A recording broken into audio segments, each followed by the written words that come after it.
마태복음 5장 43절부터 44절까지 두 절 우리 한 목소리로 읽겠습니다. 시작.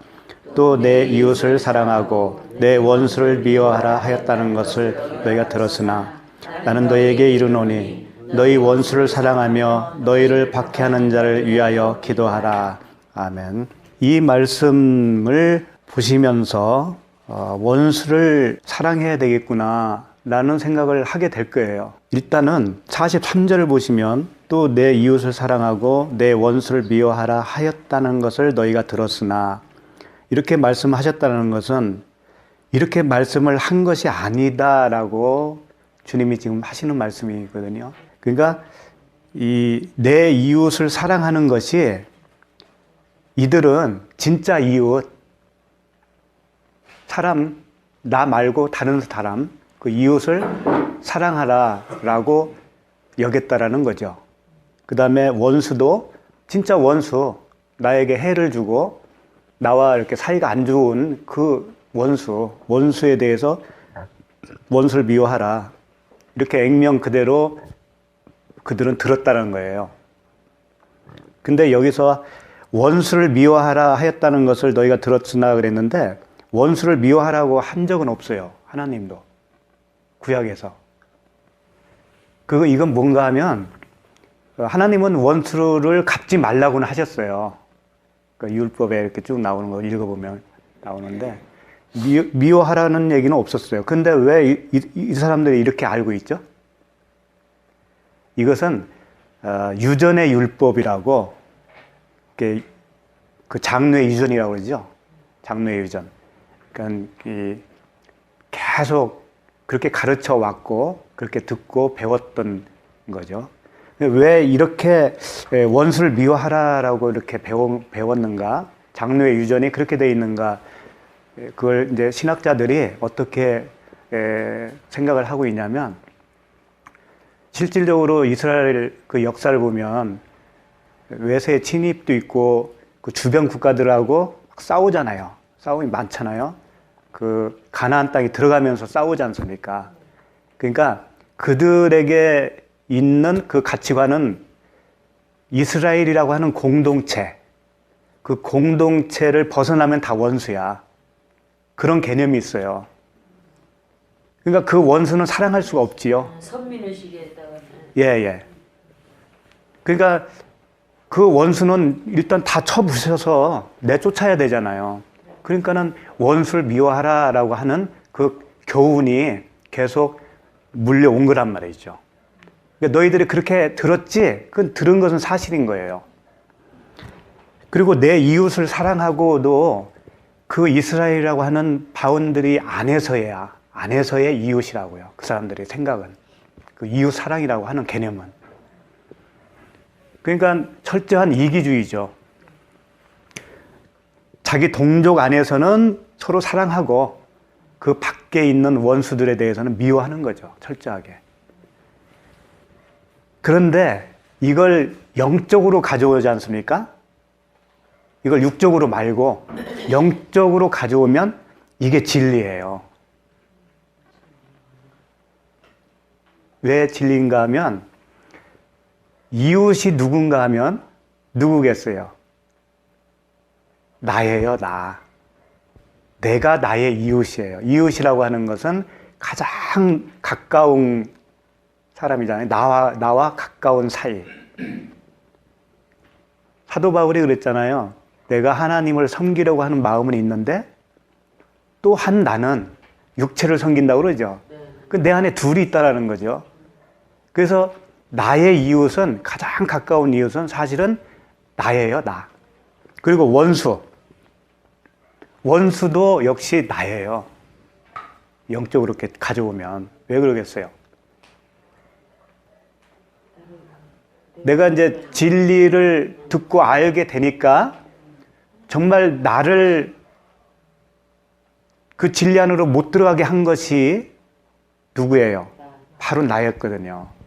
내가 그 율법으로 살아왔거든요. 그 율법으로 살아온 상태가 바로 나이면서 나의 원수라고요. 조금 어려워요. 그렇죠? 그래서 이제 요것을 조금 이제 풀어가면서 다른 말씀들을 보면 더 확실하게 알 수 있을 것 같아요. 일단 그 이웃이 도대체 누군가에 대해서 잘 설명한 그 말씀이 있어요. 비유의 말씀. 거기를 한번 보죠. 누가복음 10장 25절부터 37절.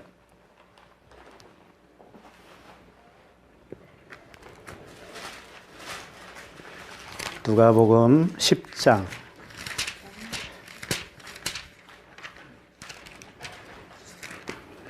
25절부터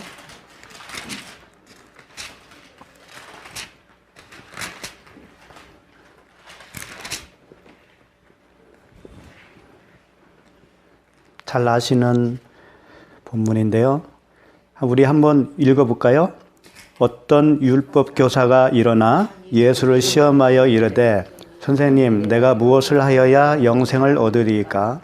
예수께서 이르시되 율법에 무엇이라 기록되었으며 내가 어떻게 읽느냐? 대답하여 이르되 내 마음을 다하여 목숨을 다하며 힘을 다하여 뜻을 다하여 주 너의 하나님을 사랑하고 또한 내 이웃을 내 자신과 같이 사랑하라 하였나이다. 예수께서 이르시되 내 대답이 옳도다. 이를 행하라. 그러면 살리라 하시니 그 사람이 자기를 옳게 보이려고 예수께 여짜오되 그러면 내 이웃이 누구나이까? 여기까지. 내 이웃이 누구나이까 물어보죠. 그때 이제 예수님이 비유로 말씀을 하셨어요. 그 선한 사마리아인 비유 잘 아시죠? 한번 읽어보도록 하죠. 예수께서 대답하여 이르시되 어떤 사람이 예루살렘에 여리고로 내려가다가 강도를 만나매 강도들이 그 옷을 벗기고 때려 거의 죽은 것을 버리고 갔더라. 마침 한 제사장이 그 길을 내려가다가 그를 보고 피하여 지나가고 또 이와 같이 한 레위인도 그곳에 이르러 그를 보고 피하여 지나가되 어떤 사마리아 사람은 여행하는 중 거기 이르러 그를 보고 불쌍히 여겨 가까이 가서 기름과 포도주를 그 상처에 붓고 싸매고 자기 짐승에 태워 주막으로 데리고 가서 들보아 주니라.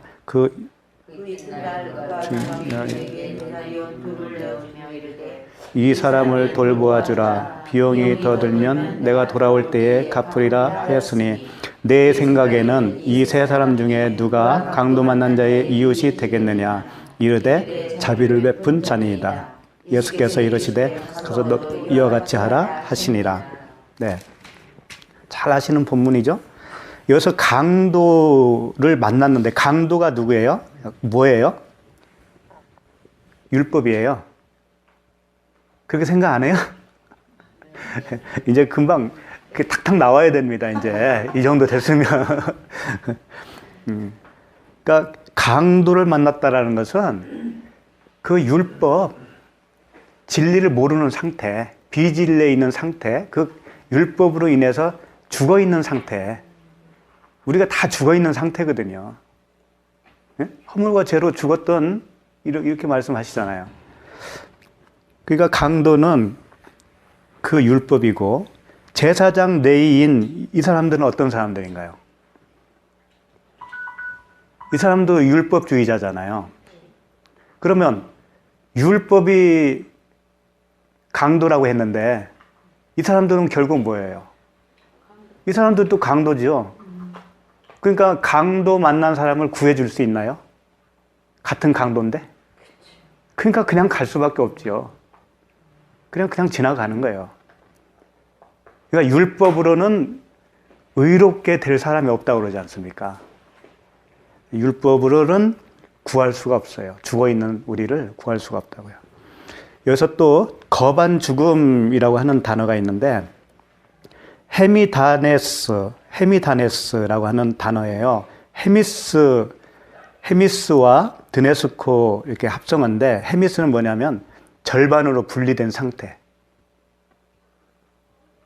옛날 버전이 잘 됐어요. 거반 죽어 있다고 그러죠. 예. 개역개정은 거의 죽었다고 돼 있는데 거반 죽었다는 게 맞아. 반으로 죽어 있는 거야. 반 쪽이 되어서 죽어 있다. 그런 뜻이에요. 그러니까 우리는 하나가 돼야 됩니다. 하나가. 근데 반쪽이야.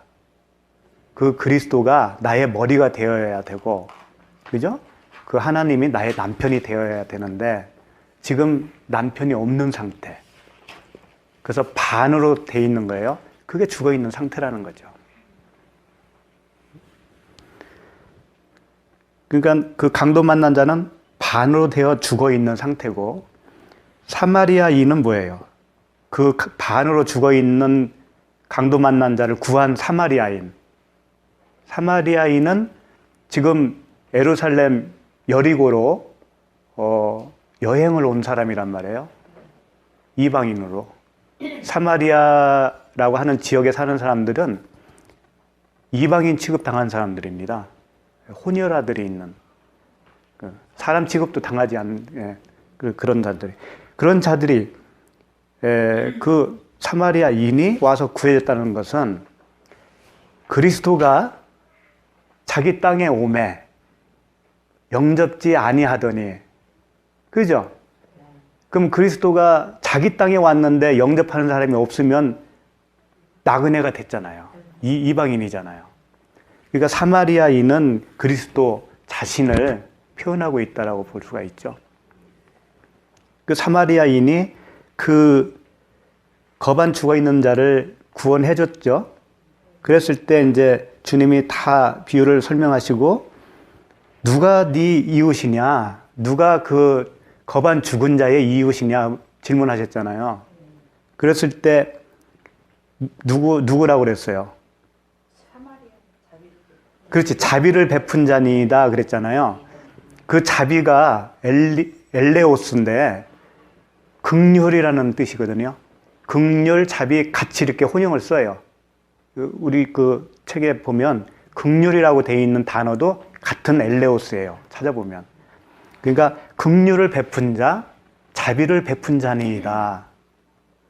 그러면 강도 만난 자는 우리들이잖아요, 다. 그렇죠? 그럼 우리의 이웃은 누구예요? 예수 그리스도란 말이에요. 그러니까 내 이웃을 사랑하라고 할 때 대뜸 우리는 이웃을 먼저 생각하지 않습니까? 그런데 내가 거반 죽은 자로서 그 이웃에게 엘레오스, 그 자비를 내가 받지 못하면 진정한 이웃을 내가 사랑할 수 있어요, 없어요? 없는 거예요. 그 사랑이라고 하는 것이 뭔가 하면 사랑, 아가페를 흘려주는 걸 사랑이라고 하거든요. 그러니까 막연히 이웃을 사랑하라고 하면 이웃에게 뭐 친절 베풀고 좀 어려운 자가 있으면 도와주고 그런 육적인 것만 생각을 하는데, 그거 자꾸 버려야 됩니다.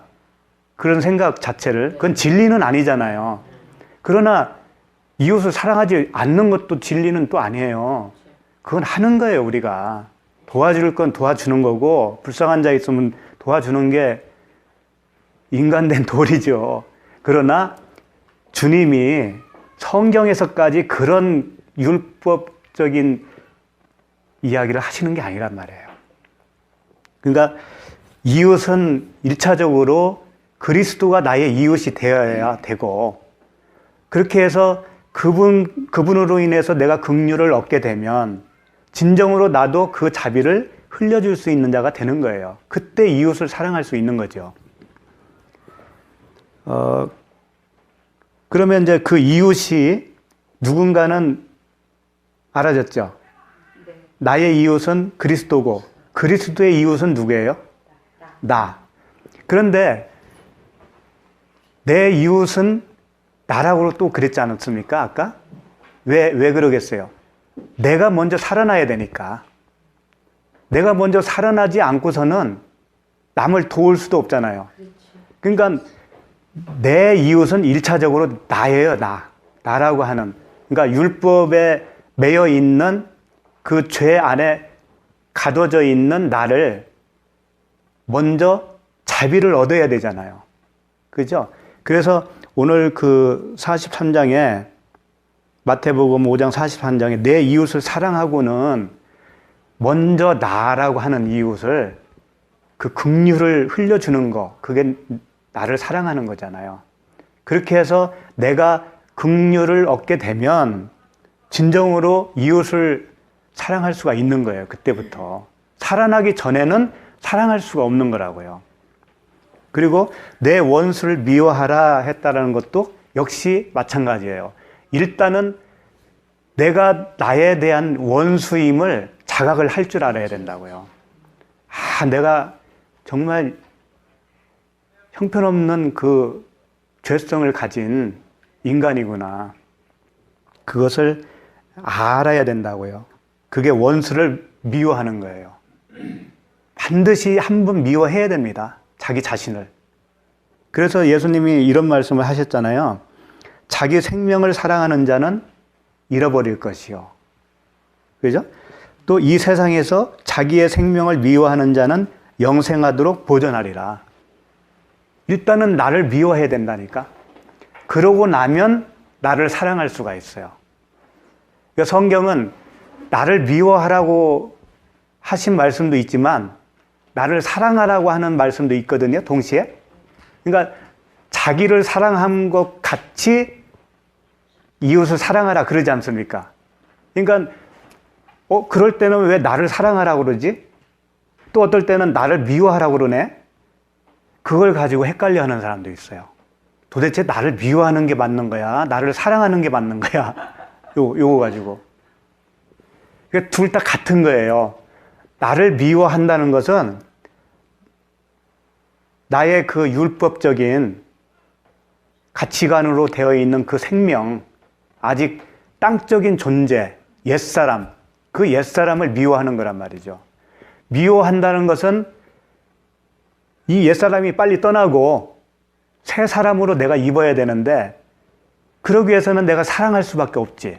그 사랑은 아가페인데 그 생명을 내가 나에게 흘려주는 거.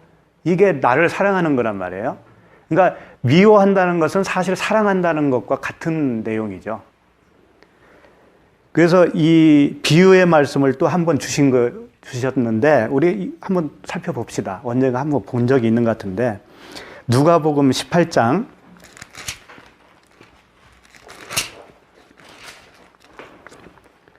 1절부터 8절까지입니다.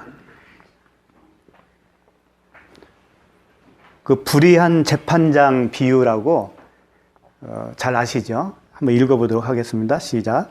예수께서 그들에게 항상 기도하고 낙심하지 말아야 할 것을 비유로 말씀하여 이르시되 어떤 도시에 하나님을 두려워하지 않고 사람을 무시하는 한 재판장이 있는데 그 도시에 한 과부가 있어 자주 그에게 가서 내 원수에 대한 나의 원한을 풀어주소서 하되 그가 얼마 동안 듣지 아니하다가 후에 속으로 생각하되 내가 하나님을 두려워하지 않고 사람을 무시하나 이 과부가 나를 번거롭게 하니 내가 그 원한을 풀어주리라. 그렇지 않으면 늘 와서 나를 괴롭게 하리라 하였느니라. 주께서 또 이르시되 불의한 재판장이 말한 것을 들으라. 하물며 하나님께서 그 반납 부르짖는 택하신 자들의 원한을 풀어주지 아니하시겠느냐? 그들에게 오래 참으시겠느냐? 내가 너희에게 이르노니 속히 그 원한을 풀어주리라. 그러나 인자가 올 때에 세상에서 믿음을 보겠느냐 하시니라. 그 어느 과부가 있다라는 거예요. 왜 하필이면 과부겠어요? 그렇지. 이제 잘 나오네요. 이제 신랑이 없어. 남편이 없는 자가 과부예요. 그러니까 자기에게 그리스도가 남편이 돼야 된다는 사실을 깨닫게 된 자. 그 자는 지금까지 그 남편인 줄 알고 속아왔던 그 남편이 있었어요. 그게 누군가 하면 그게 원수예요. 과부가 그 원한을 풀어달라고 하잖아요. 그 원수의 원한. 그 원수를 갚아달라고 하는 거예요. 그것이 율법이 있잖아요. 율법. 그러니까 이 과부가 불의한 재판장에게 밤낮 쫓아다니면서 자주 가서 탄원을 한 거죠. 그러니까 귀찮아서라도 이 불의한 재판장은 그걸 들어준다라고 하면서 하물며 하나님 아버지는 안 들어주겠니? 그걸 얼마나 내가 오래 끌겠냐? 너희들이 요청하면 바로바로 들어주겠다. 그런 말씀이잖아요. 그래서 내가 나의 원수예요. 그 율법을 가지고 있는 자기 남편, 가짜 남편. 그게 율법이라고요. 그 상태에 있는 모든 사람들이 그런 상태인데 그걸 아는 자가 있는 거죠. 그 아는 자는 그 원한을 풀어달라. 결국은 새 생명을 달라 그거예요. 하나님께. 성령을 달라. 그거 요청하는 겁니다. 그러니까 예수님이 그런 사람을 보시면서 그러나 인자가 올 때에 세상에서 믿음을 보겠느냐 하시니라. 그러니까 주님이 인정하는 믿음은 어떤 것만 인정한다는 거예요? 바로 이 상태. 율법을 미워하고 그 성령을 구하는 상태. 그 믿음만 주님이 인정하는 믿음이라는 거예요. 근데 그 믿음은 세상에서 찾아보기 힘들다는 거예요. 그렇죠? 18장 그 8절에 끝에 보면 그러나 인자가 올 때에 세상에서 믿음을 보겠느냐. 정말 보기 힘들다. 그런 말씀입니다.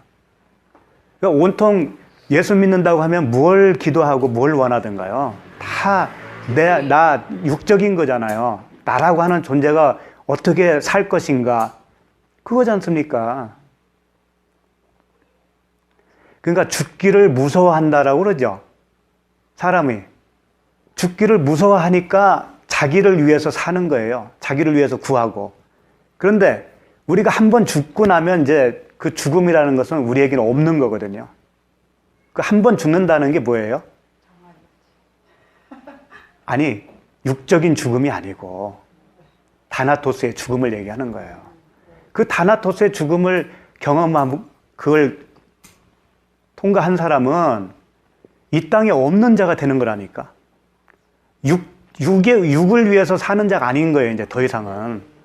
그러면 에녹과 같이 세상에서 들림 받는 거나 똑같다니까, 우리 존재가. 자기를 그렇게 점검을 하세요. 그런 존재인가, 내가 지금.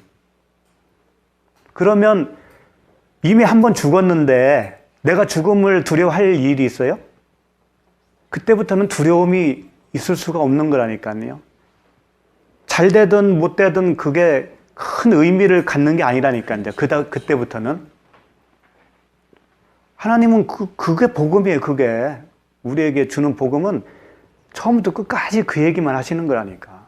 근데 우리는 어떻게든지 이 육을 자손 대대에 잘 되기를 위해서 빌고 비나이다 하지 않습니까? 그런 모습들에서 우리는 죽어야 된다는 거예요. 하나님은 그런 하나님이 아니라니까. 그러니까 그런 믿음을 보겠느냐. 그렇게 믿는 사람이 없다라니까. 이 세상에. 거의 없다니까. 한번 보세요. 교회에서 하는 모든 것들이 뭔가 한번 잘 보시라고요. 그게 무엇을 위해서 하는 건가? 결국은 자기를 위해서라니까요. 자기를 위해서. 부흥되는 것도 누구를 위해서요? 다 자기 위해서예요. 한번 생각을 해보세요. 담임 목사가 한 달에 100만 원, 사례비 100만 원 이상은 안 준다고 생각해 봅시다. 성도가 1000명이든 10,000명이든 관계없이 평생 동안 100만 원만 준다고 해봐요. 그럼 그 사람이 부흥을 위해서 헌신하겠는가? 잘 생각해 보라고요. 뭘 위해서 그렇게 열심히 하는가? 새벽 기도를 왜 열심히 하는가? 그 봉사를 뭘 위해서 그렇게 열심히 하는가?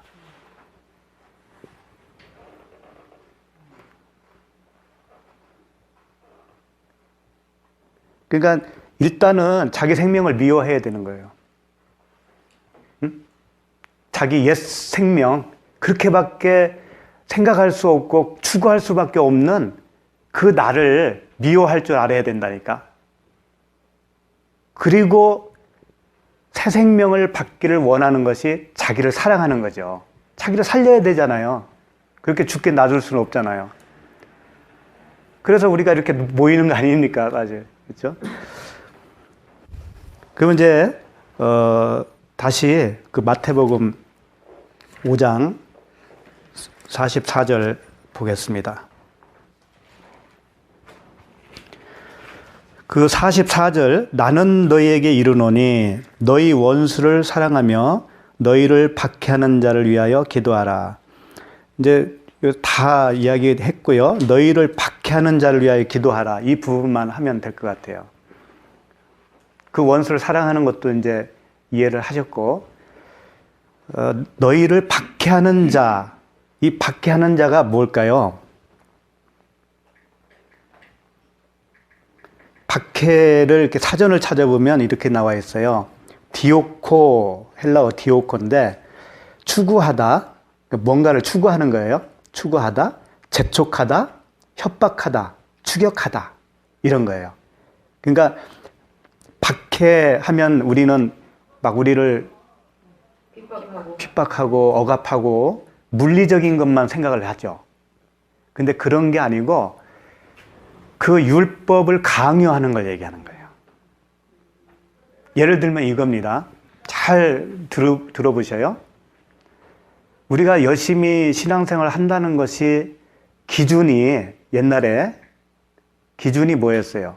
열심히 주일 성수 잘하고 새벽 기도 나가고 봉사 한두 가지 하고 또 11조 잘하고 또 담임 목사님이 뭐 하자 그러면은 잘 따라주고 구역 예배 잘 드리고 다 그런 거죠.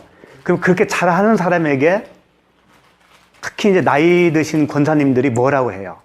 아, 착한 믿음이 좋다. 그래 믿음 좋고 너 새벽 기도 그렇게 열심히 하니까 하나님이 뭘 줄 거야?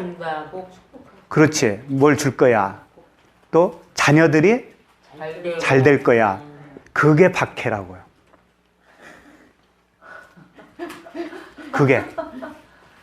우리는 정반대로 살아야 돼. 그렇게 하면 그걸 박해로 여기지 않으면 어떻게 되겠어요? 응? 그렇지. 그게 맞지. 네. 그러면 항상 그 비진리로 가는 겁니다. 계속 그 길로 가는 거예요. 그 길로 가면서 그게 진리인 양 굳어져 버리는 거예요.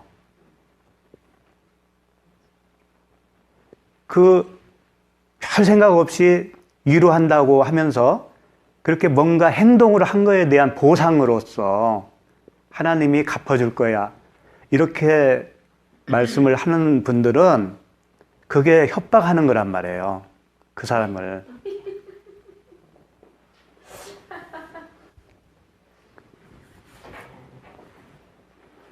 굉장히 무섭죠? 그러니까 우리도 다른 사람에게 좀 위로한다라고 할 때도 잘 골라서 해야 됩니다. 예를 들면, 3일 금식 해봐. 그 문제 해결되지 않겠니? 라든가. 그게 협박이라니까, 그게. 하나님이 언제 그걸 해준다고 했어요? 물론 구약에는 히스기야 기도도 있죠. 15년 연장해준. 그건 다 그림자적으로 주신 거란 말이에요. 구약에서 그런 사건들을 통해서 영적인 어떤 진리를 설명하기 위해서 주신 거란 말이에요. 응? 모형이요 그림자라고 그러잖아요. 우리를 위해서 교훈으로 줬다고 그러잖아요. 왜 그런 말은 왜 못 볼까? 그러니까 거기에 우리가 속을 수가 있다라는 거지. 그러면 이제 박해하는 자를 위하여 기도하라고 그랬잖아요. 그러면 기도하는 것이 어떻게 하는 게 기도인가? 이것도 우리는 그 박해를 나를 하니까 하나님 저 사람 잘 깨닫게 해주세요 하면서 기도하는 거, 그것도 기도는 기도겠죠. 근데 아까 이야기했듯이 박해라는 게 그 율법으로 강요하는 것을 박해라고 했지 않습니까? 좋아 보이잖아요. 옳아 보이고 좋아 보이는 거예요. 율법은. 그 행함에 대한 어떤 이 갚아줌, 하나님이 보상으로서 주는 것처럼 여겨지는 게 율법이에요. 그러니까 그게 열심히 할 수밖에 없는 거예요, 사람들이. 근데 하나님은 자꾸 열심히 하라라고 그 뜻으로 줬겠어요, 그걸? 그게 아니라고요. 그 속에 있는 하나님의 약속을 네가 깨달아 알아, 가슴에 품어, 간직해. 그러면 네가 진리가 될 거야. 그런 얘기거든요. 그러니까 진리라는 게 되는 방법은 딱 한 가지밖에 없어요. 진리를 듣고 내 가슴에 품고 되새기는 거예요, 그걸. 그래서 정한 그 짐승은 뭘 해요? 되새김. 그 다음에 또 발이 뭘 갈라져야 되잖아요. 예, 갈라져야 되죠. 근데 그 중에 하나가 아니면 정한 것이 안 되잖아요. 굽이 갈라졌어도 되새김질 안 하면 부정한 거죠. 그게 무슨 짐승이죠? 돼지. 돼지가 대표적인 동물이죠. 그 의미가 좀 있다고 생각 안 하세요? 갈라졌다라는 것은 율법이에요. 말씀을 율법으로 다 우리는 그렇게 돼 있다니까. 그렇게 받는다니까. 그런데 그것을 되새김해서 자꾸 반출을 하다 보니까 그 속에 하나님의 마음이 보이는 거예요. 진리를 깨닫게 되는 거죠. 그렇게 되면 정한 것이 되는 거야. 그런 뜻이 있지 않겠어요? 그러니까 이 박해하는 자를 위하여 기도하라고 하는 것은 기도라는 것을 좀 정립을 좀 다시 해야 할 필요가 있습니다. 기도가 뭐냐면 프로시쿠마라고 해요. 프로시쿠마 교회도 있는데 프로시쿠마이는 유코마이와 프로스라고 하는 단어가 합쳐져서 됐어요. 그럼 유코마이는 뭐냐면 원하다라는 뜻입니다. 원하다.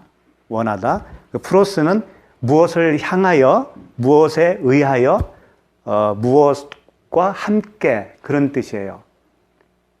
그러니까 이걸 다시 정리하면 원하심인데 누가 원하심이냐면 하나님이 원하시는 거예요. 기도는. 그런 말씀이 있죠. 너희들은 말할 수 없는 기도할 바를 알지 못하나 성령이 말할 수 없는 탄식을 하신다고 그러죠. 그러니까 우리는 무엇을 구할지 모르는 존재예요. 그러니까 그동안에 했던 그 기도가 사실은 모르고 한 거일 수가 있죠. 원래는 하나님이 우리를 향해서 기도해 주신다라고 하는 게 기도예요. 그게 프로시쿠마이라고요. 그러면 우리가 어떻게 하나님을 알아서 살려주세요 할 수가 있나요? 그렇게 할 수 없는 거예요.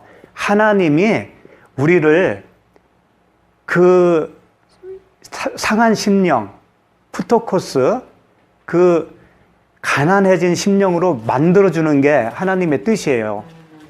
그 하나님이 기도를 했기 때문에 내 심령이 그렇게 된단 말이에요. 그러면 나는 하나님께 또 그 기도를 올릴 수가 있는 거예요. 그때. 하나님이 먼저 기도하시고 그 원함이 나와 같아지면 하나님이 원하심과 나의 원함이 같아지는 거예요. 하나님이 먼저 원하시면 그 원하심이 나에게 이루어지면 나도 똑같은 하나님의 원하심이 생겨난다고요. 그게 기도라고요. 그게. 그래서 너희에게 먼저 소원을 두고 행하신다 이런 말씀이 있죠. 우리에게 소원을 먼저 주시고 내가 또 구할 수 있도록 한다고 하는 거죠. 그러니까 기도는 누가 하는 거예요? 먼저? 하나님이 하시는 거예요. 하나님이 우리에게 먼저 하시는 거라고요. 그러니까 내가 구하는 자가 되었다라고 하는 것은 하나님이 먼저 나에게 기도하셔서 그 기도대로 이루어졌다라는 거죠. 그러면 박해하는 자를 위해서 기도한다라고 하는 뜻은 그냥 중얼중얼 기도하는 거 그 의미라기보다도 하나님의 원하심은 뭐예요? 영혼을 살리는 거죠. 새 생명을 주는 거죠. 박해하는 자를 기도한다라고 하는 것은 같은 거예요. 나도 박해하는 자에게 뭘 주라? 그렇지, 생명, 그 진리를 넘겨주라. 그게 기도라는 거예요. 말로 이렇게 기도하는 게 아니고 내가 그 박해하는 자에게 진리를 넘겨주는 거, 그게 내가 기도하는 거라는 거예요.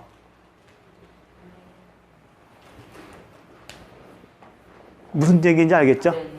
그러니까 다 같은 말인데 사랑하는 것도 진리를 흘려주는 게 사랑이고 이웃 사랑이고 원수를 사랑하는 것도 그 사랑, 진리를 넘겨줘서 진리가 되게 하는 그 행위가, 그렇죠. 그게 사랑이고, 그거란 말이에요. 사랑의 정의는 우리 인간들은요, 인간들 세계에는요, 다 틀려요. 그렇잖아요. 저 아내와 남편 사이에도 사랑한다는 것이 다 틀려요. 남편이 원하는 사랑이 있고, 아내가 원하는 사랑이 따로 있지 않겠어요? 그런 우화도 있잖아요. 소하고 호랑이가 서로 사랑했는데, 사자는 호랑이는 자꾸 고기를 갖다 주는 거야, 소에게. 사랑한다고 하면서.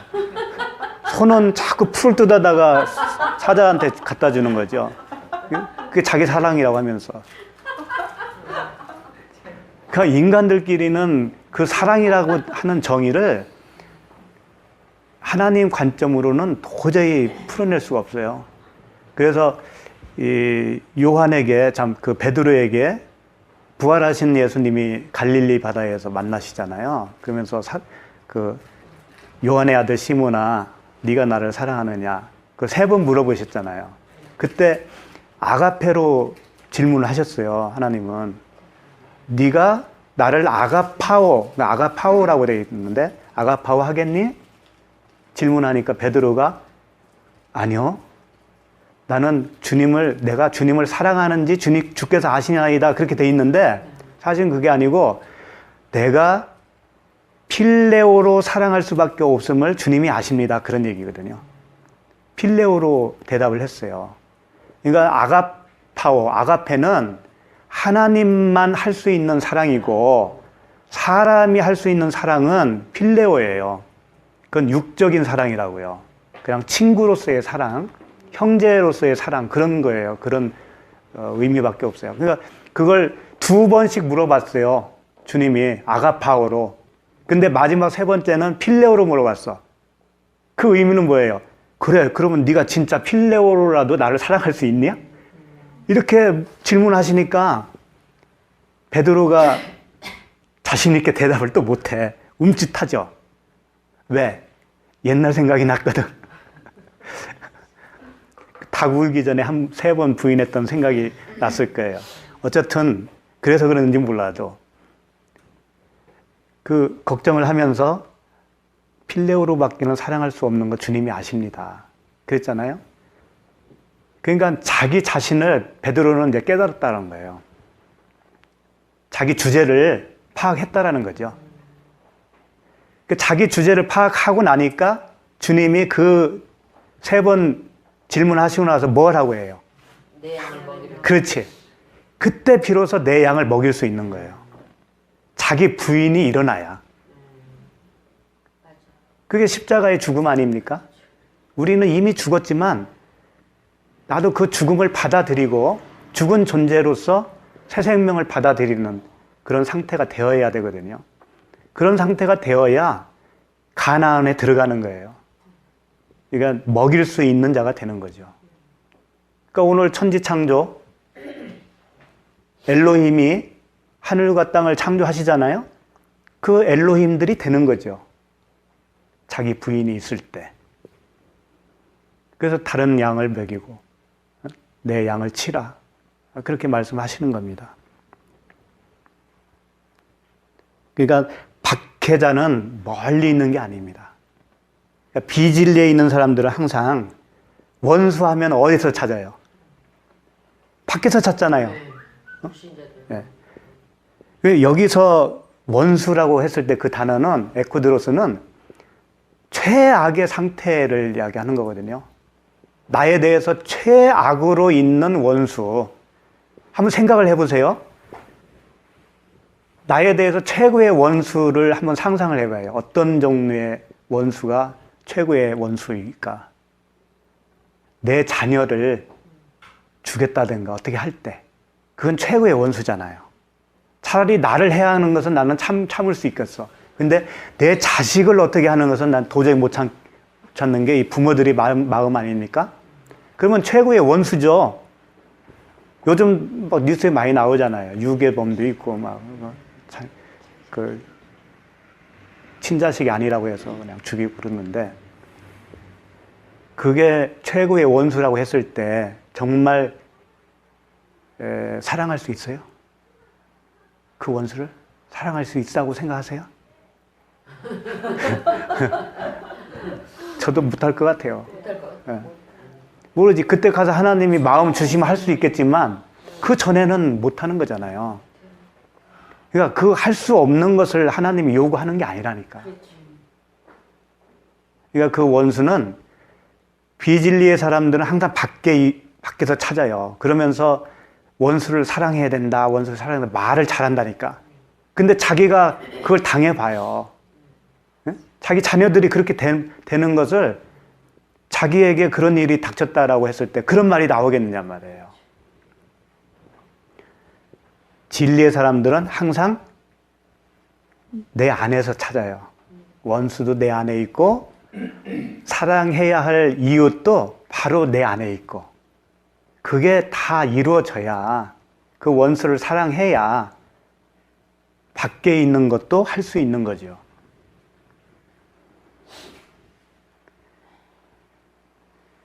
그래서 나의 옛사람을 일단 미워할 줄 알고, 그 다음에 나에게 그 진리를 들려줌으로써 나를 사랑하는 거예요. 그리고 나를 사랑한 것 같이 이제 다른 이웃을 사랑할 수 있는 거죠. 그래서 진리를 흘려줌으로써 그들도 진리가 될 수 있도록 하는 것이 하나님이 우리에게 향한 원하심이에요. 하나님이 우리를 향한 기도라고요. 그러니까 항상 기뻐하라, 쉬지 말고 기도하라, 범사에 감사는 누가 먼저 하는 줄 알아요? 하나님이 하시는 거예요. 우리를 향해서. 우리를 향한 하나님의 뜻이라고 그랬잖아요. 내가 하는 게 아니라니까. 하나님이 그렇게 나를 향해서 해 주시는 거라니까요. 그렇게 되면, 그 사랑을 받으면 나도 그렇게 할 수가 있는 거죠. 그렇게 내가 사랑이 되어지고 그 사랑을 이웃에게 나눠줄 수 있는 우리 모두가 되기를 바랍니다.